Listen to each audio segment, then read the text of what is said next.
मुतल्लिका जिम्मेदारान गैरजन, फौजी तनसीबात, GHQ और जिना house की सिक्योरिटी और तकद्दुस को बरकरार रखने में नाकाम उन जिम्मेदारान के खिलाफ तादीबी कार्रवाई अमल में लाई गई हैं। 3 अफसरान बाशमूल एक लेफ्टिनेंट जनरल के ओहदे के अफसर को नौकरी से बर्खास्त कर दिया गया है। पाक फौज में खुद एहतसाबी का अमल मुकम्मल। 9 मई को फौजी तनसीबात की सिक्योरिटी में कोताही और उनका तकद्दुस बरकरार रखने में नाकामी पर लेफ्टिनेंट जनरल समेत 3 आला फौजी अफसरान को नौकरी से निकाल दिया गया। 3 मेजर जनरल और 7 ब्रिगेडियर समेत 15 अफसरान के खिलाफ सख्त तादीबी कार्रवाई मुकम्मल। DGISPR मेजर जनरल अहमद शरीफ का कहना है कि कोई तवक्को नहीं कर सकता कोई सियासी पार्टी अपने ही मुल्क और अपनी फौज पर हमलावर हो जाएगी। फौज ने फौरी रद्द-ए-अमल न देकर साजिश को नाकाम बनाया। मुलव्विस अनासिर, मंसूबा साजों, सहूलतकारों को किसी सूरत मुआफ नहीं किया जा सकता।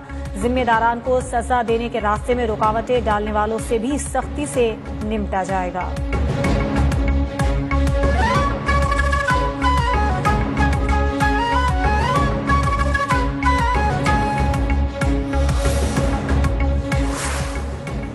फौज में जितना बड़ा ओहदा होता है उतनी ही बड़ी जिम्मेदारी निभानी पड़ती है। तर्जुमान पाक फौज का कहना है इस वक्त एक रिटायर्ड 4 स्टार जनरल की नवासी और एक रिटायर्ड 4 स्टार जनरल का दामाद एहतसाबी अमल से नाकाबिले तरदीद शवाहिद की बुनियाद पर गुजर रहे हैं। एक रिटायर्ड 3 स्टार जनरल की अहलिया, एक रिटायर्ड 2 स्टार जनरल की बेगम और दामाद भी एहतसाबी अमल से गुजर रहे हैं। 9 मई वाकयात में मुलव्विस कोई भी शख्स चाहे वो किसी इदारे से वाबस्ता हो और समाजी वाबस्तगी रखता हो उसे मुआफ नहीं किया जाएगा। सान है 9 मई उस वक्त तक इंसाफ का मुंतजिर रहेगा जब तक इसके मंसूबा साजों और सहूलतकारों को कैफरे किरदार तक नहीं पहुंचाया जाता।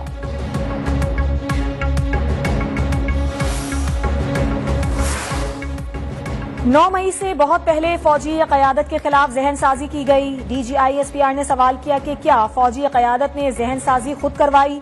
क्या फौज ने अपने हाथों से शोहदा की यादगारों को जलवाया या गिराया? किला बाला हिसार के आगे फायरिंग किसने की? जब जलाओ घेराव हो रहा था तो मुल्क और बैरून मुल्क कौन प्रचार कर रहा था? एक खास सियासी ग्रोह के पास कोई और हथियार नहीं था। वक्त आ गया है झूठ की करेंसी को खत्म किया जाए। सच चाहे जितना भी कड़वा हो उसको हजम करने की सलाहियत हो।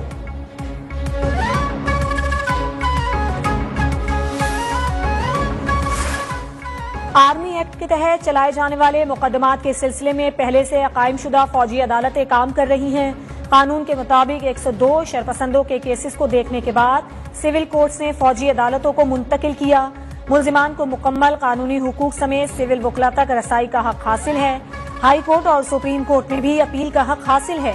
DGISPR मेजर जनरल अहमद शरीफ की प्रेस कॉन्फ्रेंस कहा, सोशल मीडिया पर प्रोपेगेंडा इस वक्त पूरी दुनिया का इशू है। पाकिस्तान में ये एक वबा की शक्ल इख्तियार कर चुका है।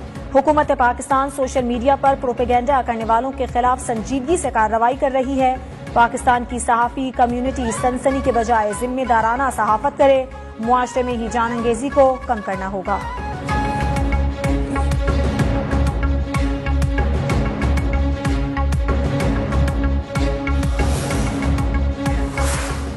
तासुर फैलाया गया कि इलेक्शन की राह में फौज सिक्योरिटी नहीं दे रही इसलिए इलेक्शन नहीं हो रहे। तर्जमान पाक फौज के मुताबिक इलेक्शन की स्टेक होल्डर इलेक्शन कमीशन और सियासी जमातें हैं। फैक्ट ये है कि इलेक्शन कमीशन तयन करता है उसे इलेक्शन के लिए कितनी पुलिस और कितनी फौज चाहिए। वजारत दिफा दाखिली सूरत हाल को देखकर अफवाज की दस्तयाबी को यकीनी बनाते हैं। हमेशा और आइंदा भी इलेक्शन के लिए फौज की ड्यूटी होती है और होती रहेगी। हमारे लिए तमाम सियासी जमातें और सियासी कायदीन काबिल एहतराम हैं।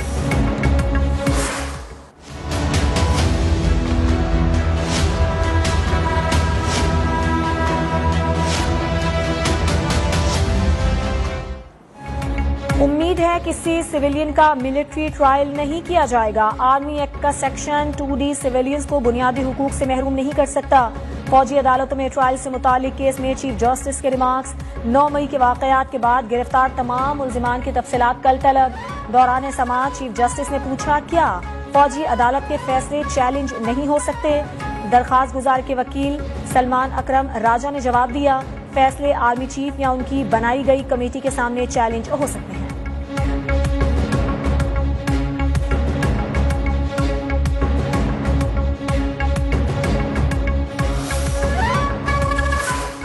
फौजी अदालतों में ट्रायल का केस सुनने वाला बेंच फिर टूट गया। विफाकी हुकूमत के एतराज पर जस्टिस मंसूर अली शाह 7 रुकनी बेंच से अलग। जस्टिस मंसूर ने पहली समाअत पर पूछा था कि एतराज तो नहीं, उस वक्त एतराज नहीं किया, अब कर रहे हैं। अटॉर्नी जनरल का मौक़िफ़।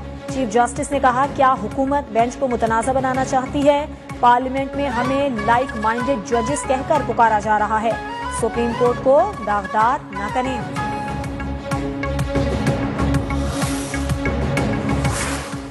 सुप्रीम कोर्ट इलेक्शन का फैसला मानने के बजाय अदालत पर बहतान लगाने वालों को नाअहल करे।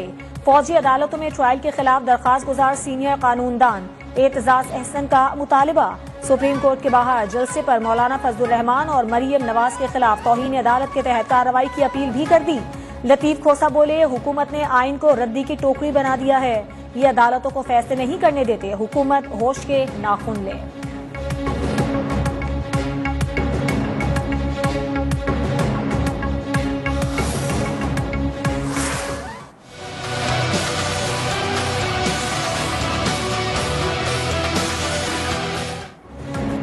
दुबई पाकिस्तानी सियासी सरगर्मियों का मरकज बन गया। मुस्लिम लीग नून और पीपल्स पार्टी की क़यादत दुबई में मौजूद।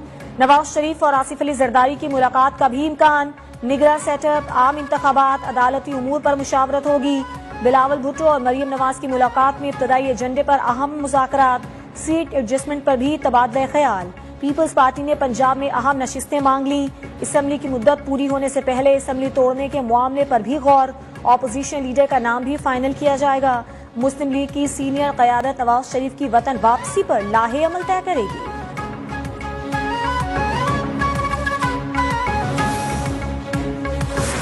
कायम मकाम सदर सादिक संजरानी ने फाइनेंस बिल 2023 की मंजूरी दे दी। दस्तखत के बाद बजट की मंजूरी का अमल मुकम्मल हो गया।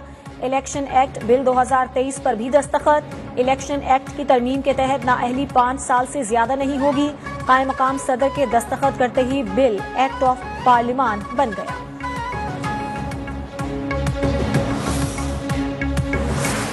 मनी लॉन्ड्रिंग केस में परवेज इलाही फिर गिरफ्तार। 14 रोजा जुडिशियल रिमांड मंजूर। लाहौर की अदालत ने FIA की जिस्मानी रिमांड की इस्तदा मुस्तरद कर दी।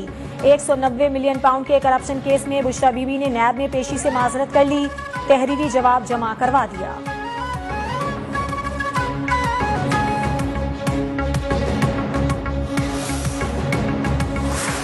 पाकिस्तान और IMF के दरमियान कल तक स्टाफ लेवल मुआहिदे का इम्कान। बातचीत हतमी मरहले में दाखिल। तमाम शराइत पर डेडलॉक तकरीबन खत्म। आज रात स्टाफ लेवल मुआहिदे के लिए दोनों फरीकैन के दरमियान मुज़ाकरात होंगे। IMF की सबसे बड़ी शर्त पूरी। स्टेट बैंक ने हंगामी बुनियादों पर शरह सूद में 1% इजाफा कर दिया। मुल्क की तारीख में पहली बार शरह सूद 22% हो गई।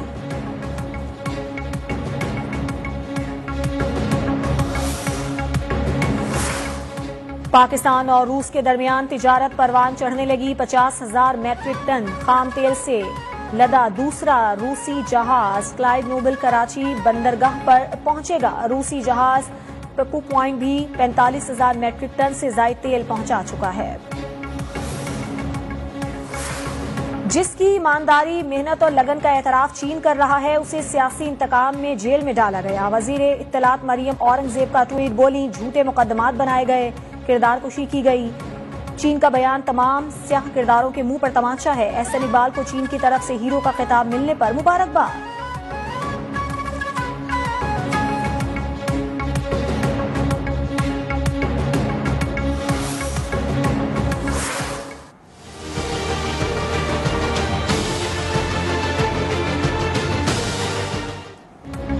लाहौर में मुसलसल बारिश से सड़कें तालाब, बिजली गायब। कलमा चौक अंडरपास पानी से भर गया। लक्ष्मी चौक पर 241 मिलीमीटर बारिश रिकॉर्ड। पंजाब भर में आसमानी बिजली और छतें गिरने के 15 वाकयात में 13 अफराद जान से गए, 20 से ज्यादा जख्मी। आज और कल मजीद बारिशों की पेशगोई। वजीर आजम शहबाज शरीफ की तमाम मुतालिका इदारों को मुतहर्रक करने की हिदायत। कहा 24 घंटों में निकासी आप के इंतजाम किए जाएं।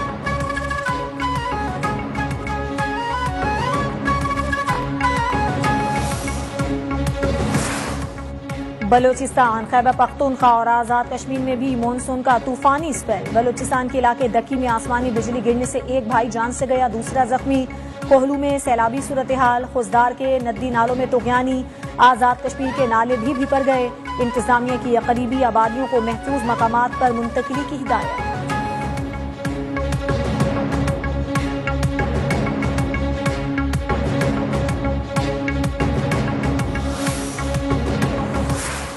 गिलगित बल्तिस्तान असम्बली का 18 अरब खसारे का बजट पेश। बजट का कुल मीजानिया 116 अरब 15 करोड़ रखा गया। तरक्याती अखराजात के लिए 19 अरब 50 करोड़ रुपए रखे गए। 18 अरब के खसारे को विफाकी हुकूमत से पूरा करने की तजवीज़।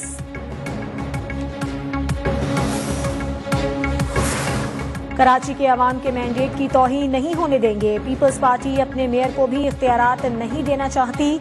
अमीर जमात इस्लामी कराची हाफिज नईमुर रहमान फिर बरस पड़े। कहा, कराची में पानी और बिजली के बहरान ने जीना मुहाल कर दिया। बिलावल भुट्टो और आसिफ अली जरदारी बताएं, क्या वो कराची को ओन करते हैं? मेयर कराची के इलेक्शन में गैर हाजिर। पीटीआई के मजीद चेयरमैन की रुकनियत खतरे में। 7 यूसी चेयरमैन को पार्टी रुकनियत से बर्खास्त करने का नोटिस। इससे कबल 17 चेयरमैन को पार्टी पॉलिसी की खिलाफ वर्जी करने पर पार्टी से निकाला जा चुका।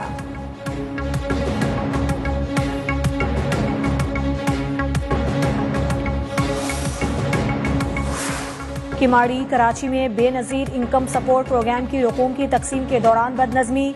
भगदड़ मचने से एक खातून जिंदगी से गई, 8 बेहोश हो गई। चेयरपर्सन BISP शाजिया मरी का नोटिस। कहा, निजी बैंक की गफलत के बायस सूरत हाल खराब हुई।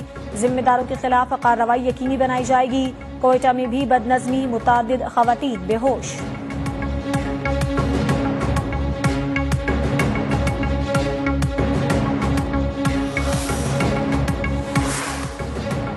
शोहदाए पाकिस्तान को कौम का सलाम। नायब सूबेदार मोहम्मद आसिफ शहीद ने वतन अजीज की खातिर गुज़श्ता माह 12 मई को जाम शहादत नोश किया। शहीद के वरसा ने 9 मई को शोहदा की यादगारों की बेहुरमती करने वाले शरपसंदों को वतन अजीज का दुश्मन करार देते हुए सख्त से सख्त सजा देने का मुतालबा किया।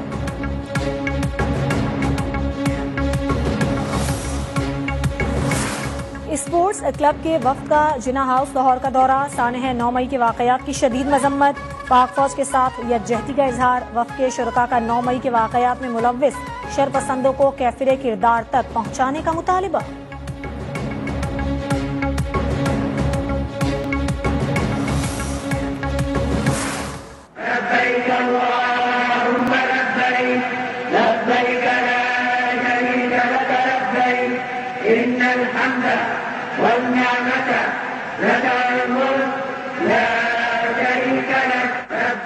लब्बैक अल्लाहुम्मा लब्बैक की सदाओं में मनासिक हज जारी। लाखों आज़मीन हज खैमों की बस्ती मिना में मौजूद।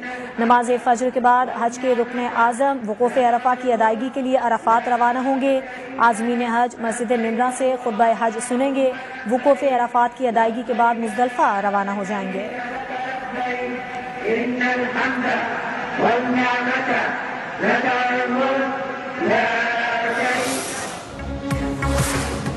बड़ी ईद के बड़े मजे तो अपनों के साथ ही हैं। ईद पर परदेसियों की घरों को वापसी। बस अड्डों पर रश। कोयटा से पेशावर के लिए ईद स्पेशल ट्रेन रवाना। 9 बोगियों में 600 से ज्यादा मुसाफिर सवार। ईद पर चलाई जाने वाली दीगर ट्रेनों के तमाम टिकट्स फरोख्त।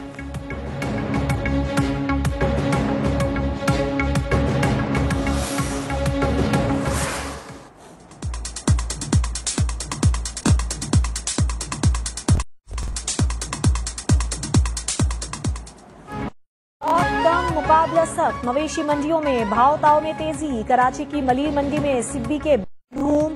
घरों पर लाए गए जानवरों की भी खूब आवभगत। बच्चों की भी अल्लाह की राह में कुर्बान होने वाले मेहमानों के साथ दोस्ती पक्की। जानवरों को कभी नहलाना, कभी खिलाना और कभी टहलाना मशगला बन गया।